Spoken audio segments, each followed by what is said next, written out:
Mumbai city FC 1 ডজনের বেশি খেলোয়াড়কে তারা অফিসিয়ালি ছেড়ে দিল, যেটা তারা জানিয়ে দিয়েছে।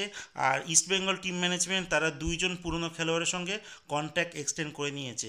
তো যাবতীয় তথ্য এই ভিডিওতে আমি তোমাদের সঙ্গে শেয়ার করব। তার আগে প্রতিদিনের মতো বলবো, খেলার আপডেট ভিডিও পাওয়ার জন্য আমাদের চ্যানেলটিকে সাবস্ক্রাইব করতে একদম ভুলো না। তো চলো শুরু করছি আজকের প্রথম খবর। আজকের প্রথম খবরটি বলবো উড়িষ্যা এফসির একজন সেন্ট্রাল ব্যাক খেলোয়াড়, যার নাম কার্লোস দেলগাডো, স্পেনের একজন খেলোয়াড়।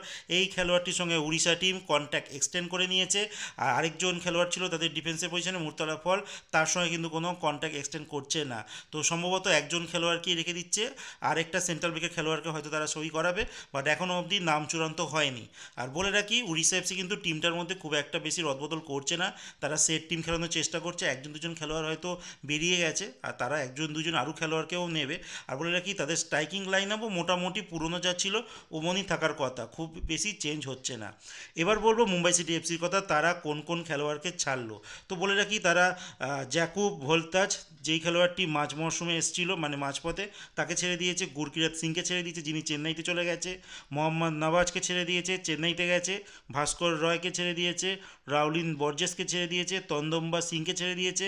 আর নাউচা সিংকে ছেড়ে দিয়েছে। নাউচা সিং, যিনি কেরালা ব্লাস্টারের সঙ্গে একটা পার্মানেন্ট ডিলে সাইন করে দিয়েছে। তো আগে লোনে ছিল, তো এখন আপাতত তিনি পার্মানেন্ট ডিলে কিন্তু কেরালা ব্লাস্টারে সাইন করে দিয়েছে। তো এবার বলে রাখি, মুম্বাই সিটি এফসি তারা যেমন খেলোয়াড় তারা ছেড়েছে, এবার কিন্তু যখন ট্রান্সফার উইন্ডো ওপেন হবে তখন সেই পরিমাণে খেলোয়াড়দেরকেই কিন্তু তারা, তোমরা দেখে নেবে, আবার তারা কিন্তু সই করিয়ে নেবে। তো মুম্বাই কিন্তু মানে বিগ বাজেটের টিম তৈরি করে, মুম্বাই আর মোহনবাগান সুপার জায়েন্ট।